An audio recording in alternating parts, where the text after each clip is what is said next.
Arthur Dong joins me now from just outside Washington, D.C. He's a teaching professor at Georgetown University's McDonough School of Business. Thank you very much for your time there, Arthur.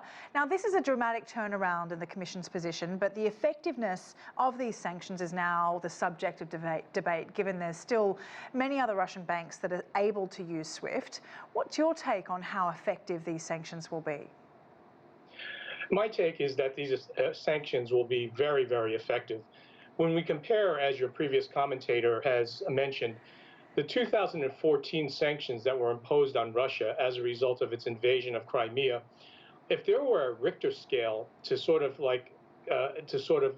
indicate that the sanctions that occurred in 2014, they would only scale on 2 out of 10. The current sanctions that were recently imposed on this so-called financial Richter scale is on an order of magnitude of 8 out of 10. So they go much broader, much deeper, and much wider than the 2014 sanctions. And by the way, the 2014 sanctions, by 2015, 4% of Russia's GDP was lost, and their currency, the ruble, was cut in half. And so given the severity of the current level of sanctions and the blanket coverage of the current level of sanctions, I would say that the severity and the impact is not only to be felt in the immediate point of view, but certainly longer term as well.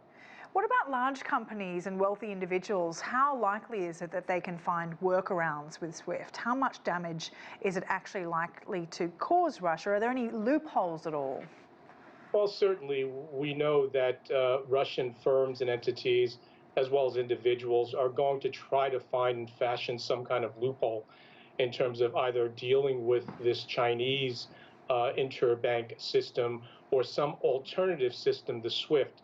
But the vast majority of the world's transactions are covered by SWIFT, and 2/3 of all of Russia's assets are either dollar-denominated, euro-denominated, or yen-denominated, thereby limiting the scope and possibility of Russian firms to in some way overcome this immediate threat and this immediate sanction. There's concern over the consequences for Europe in terms of the financial isolation of Russia spilling over into the global economy, especially when it comes to energy supplies. With the EU so dependent on Russia, what options are there that will bring as little pain as possible to the European economies? Yeah, what you've just stated is certainly correct. 60% of Europe's energy requirements are sourced from Russia, be it oil or natural gas. So there is a high degree of energy dependency that the Europeans have, much more so than the United States. And this is a potential, area of conflict between the EU and Russia. Now, the SWIFT sanctions and the other financial sanctions that were just imposed could not have occurred without full European agreement.